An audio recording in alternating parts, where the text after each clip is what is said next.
Hello, everyone. It is an absolute pleasure to welcome you all to this exclusive video case study series, which is a part of People Matters annual campaign, She Matters, which aims at enabling organizations to help their women employees to thrive and be empowered at work. This year's Women's Day theme is Choose to Challenge. And through She Matters, we want to challenge the mindset, notions, practices, and bias to help create equitable workplaces.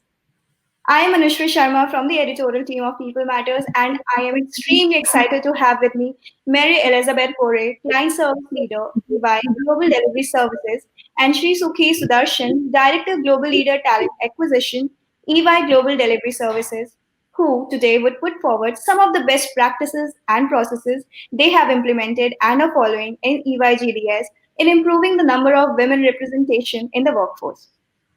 So before we start, I would quickly like to introduce our speakers.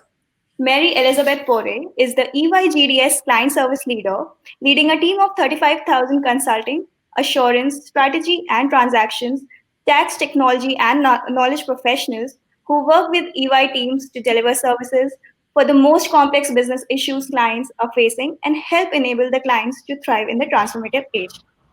We also have Sreesukhi Sudarshan, who leads talent acquisition at EY GDS.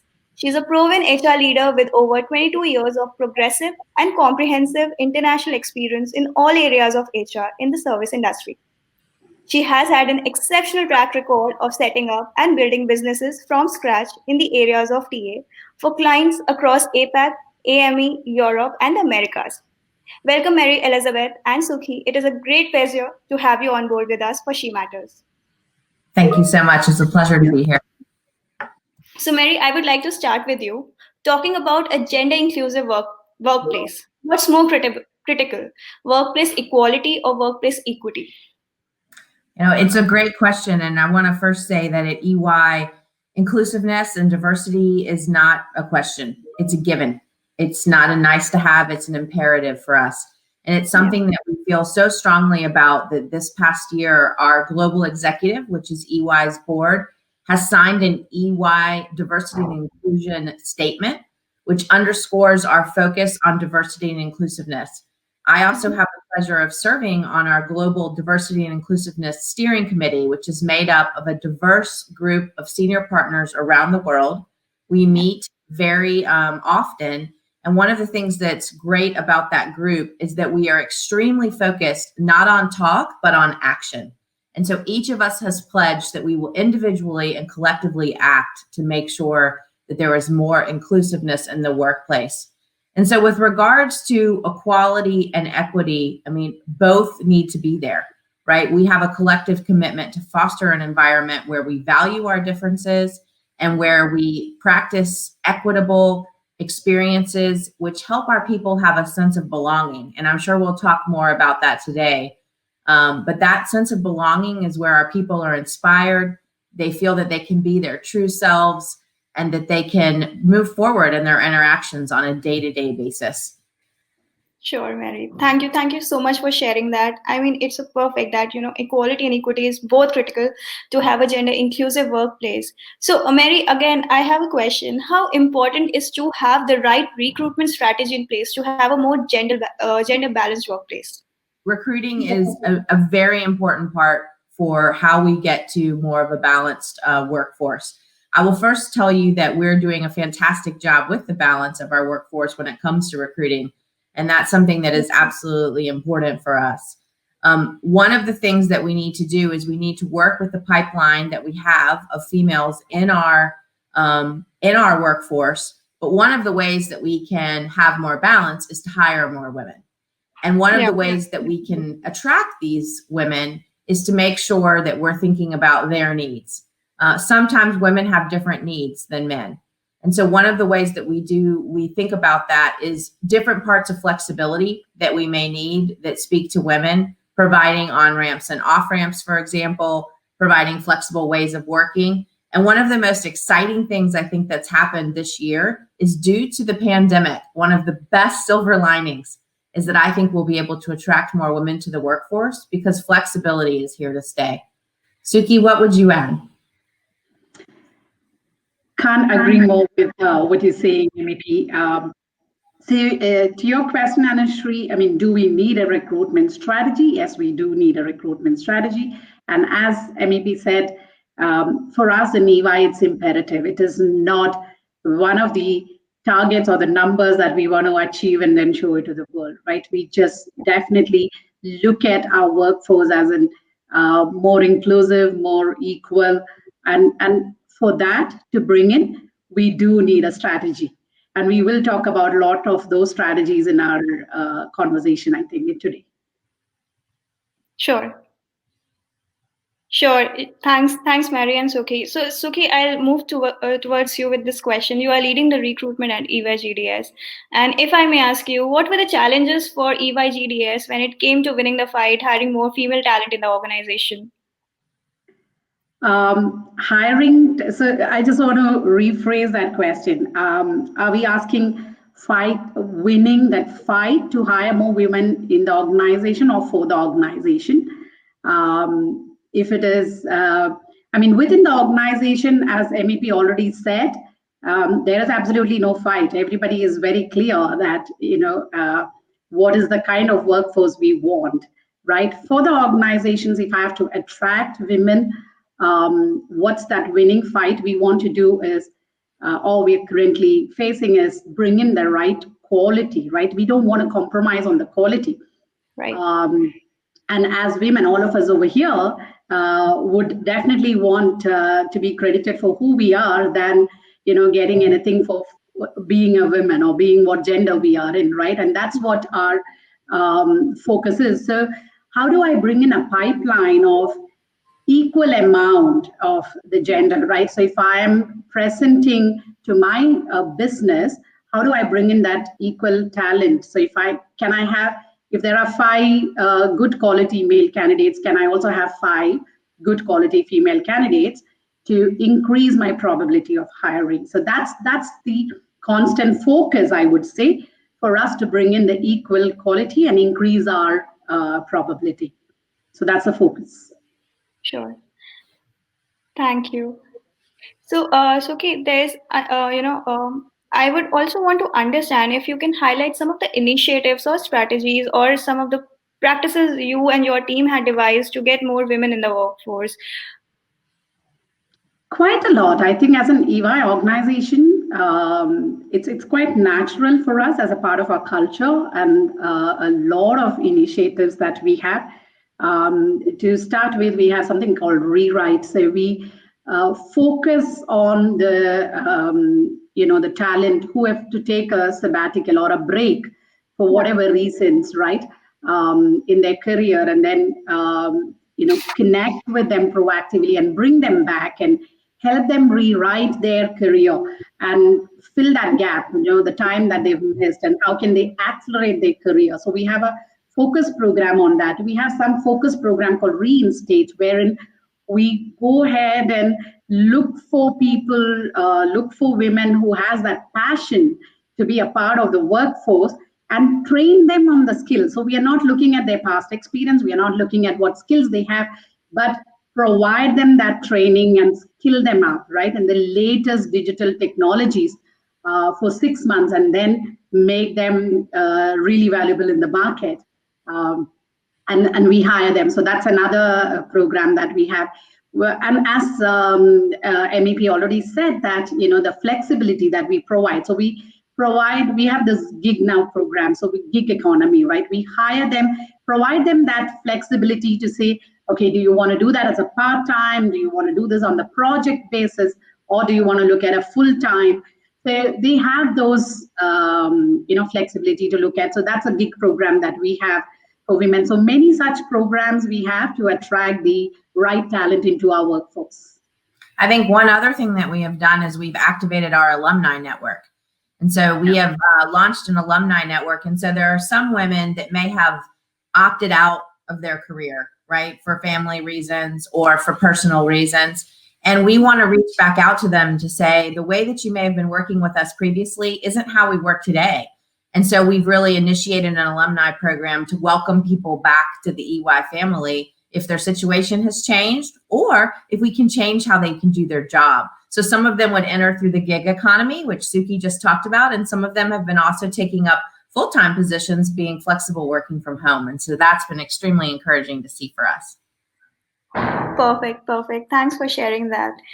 Mary Elizabeth, I was just going through your profile and you have been with EY GDS for over a decade now. So I would want to understand from your personal experience that, how have you seen the growth in women's representation in the workforce, in the organization? What do you think that, what is that EY is doing right to move the needle in the right direction?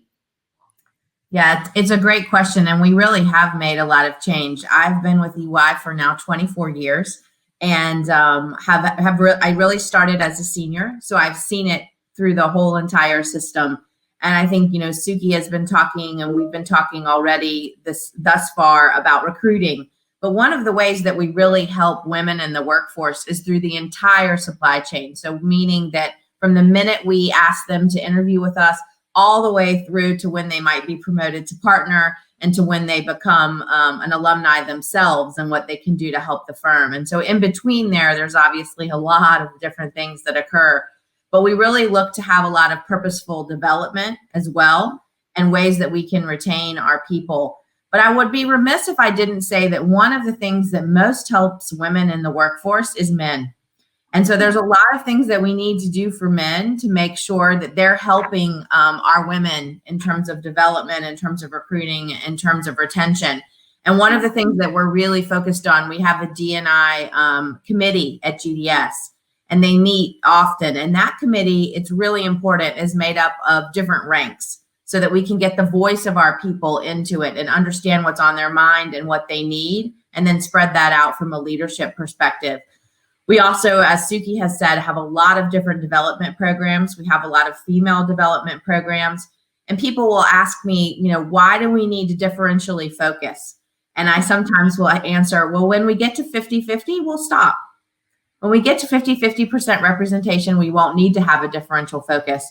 But one of the things we really focus on is also a lot, as I said, with our men. So we offer a lot for all of our employees around unconscious bias training, which is really important. Each of us have our own biases that are with us, whether we know them or not. So I'll give an example. I have been, working outside of the home my entire career. I have children, a husband. My mother also role modeled that. She worked outside of the home. So did my grandmothers. So in my life, right, I've always seen strong, professional, successful working women. Yet when I tested my subconscious bias, my bias is that I believe in my deep, deep, dark, core brain that women should be at home with the family.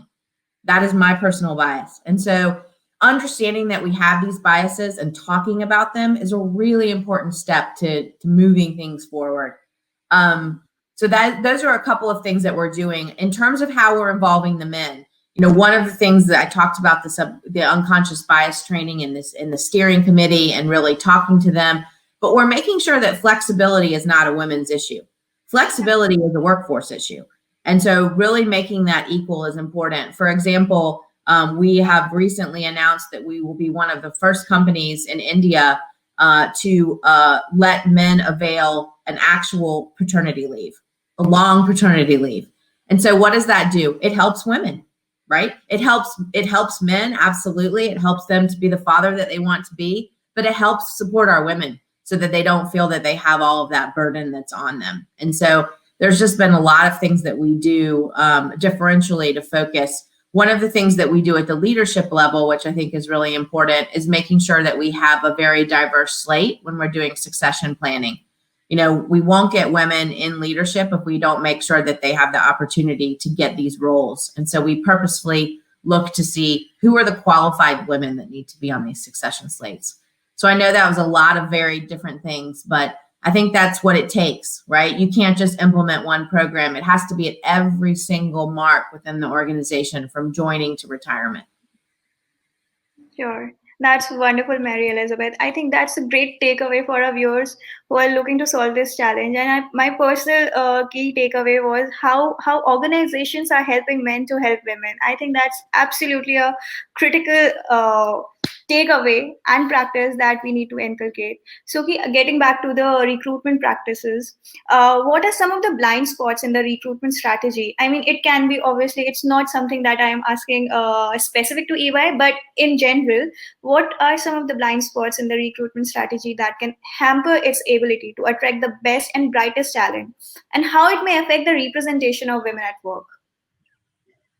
I think quite a lot of them I can talk about as blind spots, right? And one of them that MEP just mentioned about, a bias that all of us can carry, which consciously we are not even aware of, and how that can stop attracting the right talent.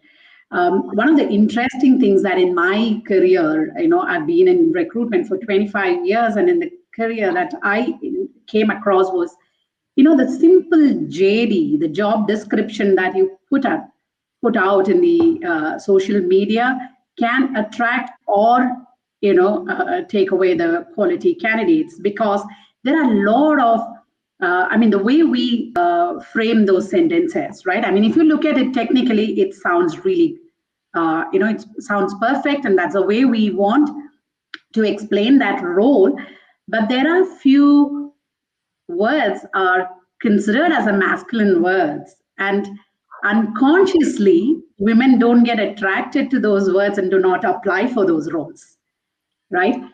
So there are words that is considered as masculine and feminine. So how can, as an organization, consciously look at these simple small things but yet has a high impact, and showcase that we are very neutral, we are very inclusive, right? So that's something that EY consciously do it. We have developed our own tool internally. We call that as Blue Pencil. We take every JD through that tool to ensure that it's a very gender neutral job description that we are putting it out for our candidate. So we are not biasing both the genders, right? It's gender neutral. And that's one way that you can definitely attract all the quality talent, which is definitely a blind spot. Another thing is that we tend to bring in people with whatever their current earning capability has been, right? Whatever your current salary is, and then we give them a percentage of a hike, and then we bring them in. And if you actually look at that as a practice, somewhere in the market, it's always been women paid lesser than the men. And that's been there in the history for a longer time, and it continues. So that also can be another blind spot for not attracting the right talent. In EY, we believe in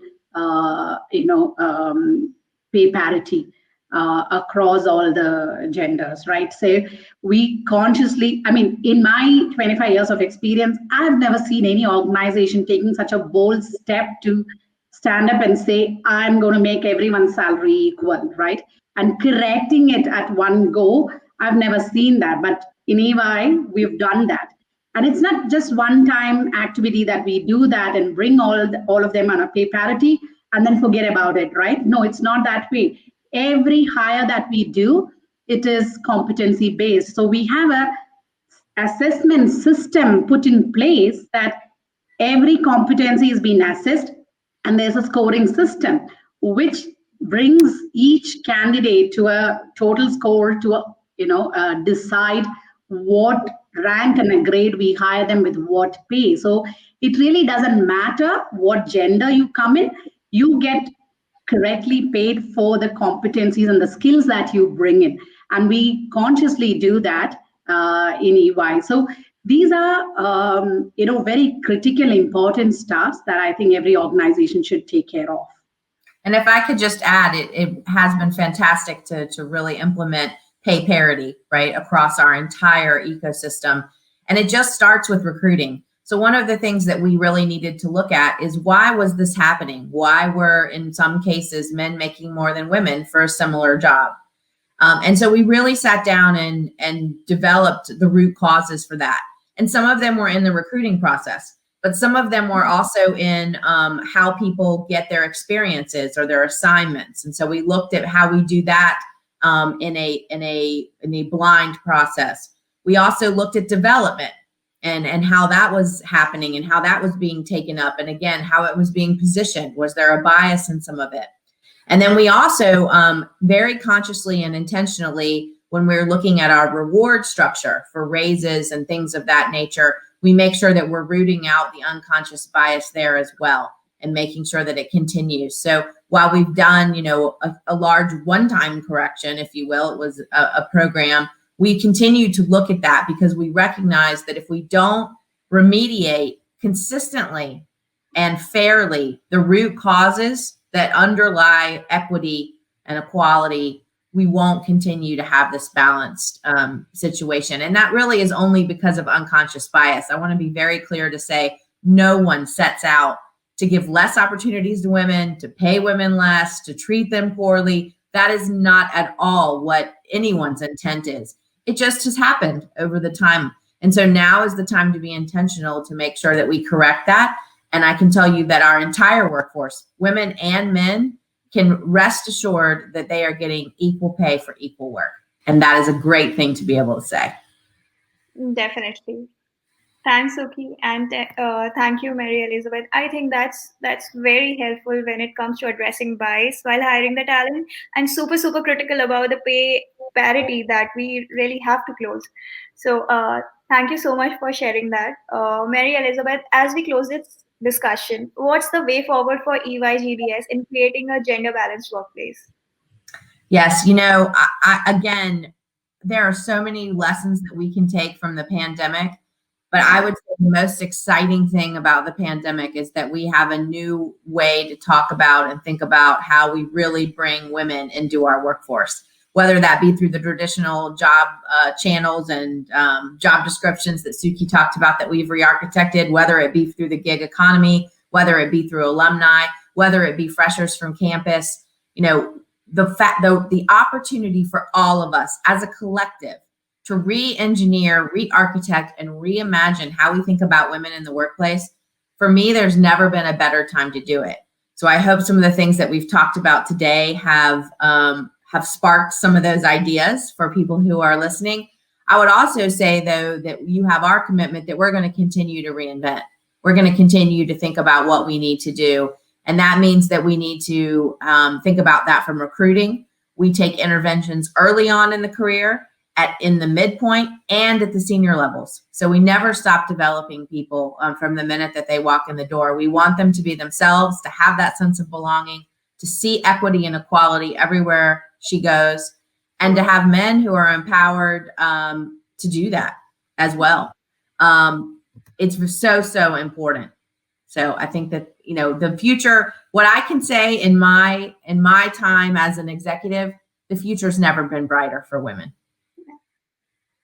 Thank you so much for sharing that. Suki, what are your thoughts? What's the way forward for EY when it comes to closing the gender gap in employment?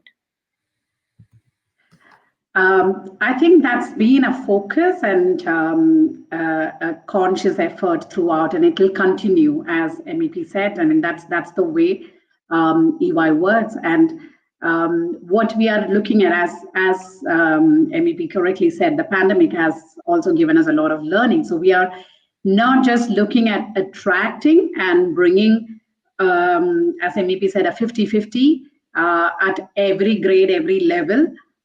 Though, as an organization, if I call it, we can always say, we are at a 48%, 49% in terms of hiring, but we want to bring in that at every grade, at every level, that balance.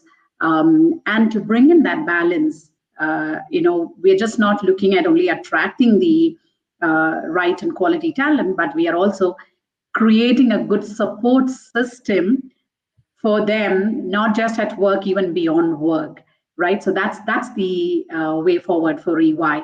So it is attracting, it is growing our own people.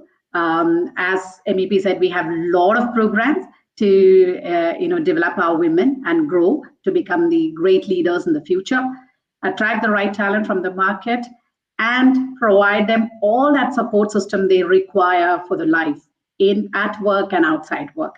That's our focus. And I would be remiss if I maybe didn't mention just a few of those programs that I think are innovative and really important. So whether you're looking at, building the foundation for women, or whether you're trying to take things to the next level, A couple of things that we do. We have lean in circles for women where they can talk about their careers and authentically just share some of their challenges. I think creating safe conversation spaces is really important. So we do a lot of that, and they happen, very organically across the organization, which is really the best way to do it. We also have, every organization needs to think about this, but we do have a prevention of sexual harassment office, which is really important, right? Women and men need to feel safe in the workplace. You cannot feel that you belong unless you're safe. And so we absolutely encourage people, if they see something, say something. If something has occurred to them, they need to bring it up. And we have an absolute 100% no retaliation process. And so we have been really open and transparent about saying, we want to hear from you if anything is out there. It's really, really important. We also have a working parents network. So for moms and dads, where we talk about what it's like to be a parent. As a parent myself, I can tell you the way that you think about work when you become a parent certainly changes. And we want to take people through that transition and help them with that. And we also, one of the things that we see, and this is very common, this happens at EY, but it happens in the work world overall, is that many women will leave us once they have a child, right? And so we have gone and made sure that we have special interventions with maternity leave, and we assign a buddy, someone who's been through it before that can help them through the process when they're coming back to work and get back into the system as they come back and help them through that process. And I have to say that we probably, with our new paternity leave, may sign paternity buddies too, because it'll be new for men to take leave. And they want to make sure that they are thinking about how that impacts their career as well. So, we don't have time today, I don't think, to even go through all of the programs that we have. But I think one of the things that's really important is that we don't just think about it when they join, or we don't just think about it when they are at the highest levels, but all the way through one's career. We think about all these life events that impact your career, because as you know from the pandemic, now more than ever, there is not anymore any bifurcation between what happens at work and what happens at home. It's just your life. And so we really look at it holistically at EY to help our women and our men manage that process. Right. Just to add there, all this is possible, and this is something that, again, I have seen differently at EY, right? We have a dedicated diversity and inclusivity team whose full-time job is this, and they think about various different ways to help our women and, of course, our men.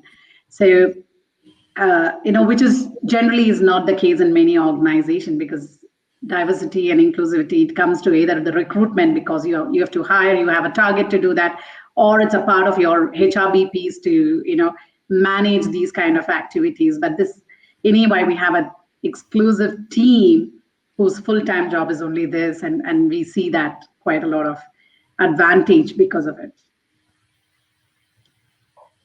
Perfect. Thanks, Sukhi. Thanks, Mary Elizabeth. It was great discussion, and it was absolutely a pleasure to know about the various initiatives that EY GDS is pouring into, be it not only recruitment but all the facets of career development, and not basically restricted to women itself. I actually like the idea of when it comes to creating a gender balanced workplace, we cannot just focus on our community to create one. We need to focus our energy and our programs into each and every section of the society. So that's a great key takeaway. Thank you so much, and it was great interacting with you. The insights, practices, and ideas were really thought provoking, and I'm sure it would also help our viewers to address the challenge of building an inclusive hiring strategy and getting more women at workplace. I want to take this opportunity to thank you both for taking out time for this interview and becoming a part of She Matters. Thank you so much. Thank you. It was an honor. Thank you so much. Thank you. And to our viewers, please stay tuned for more such interviews, case studies, and podcasts, and follow She Matters to move the needle in the right direction. Thank you. Sure. Thank you.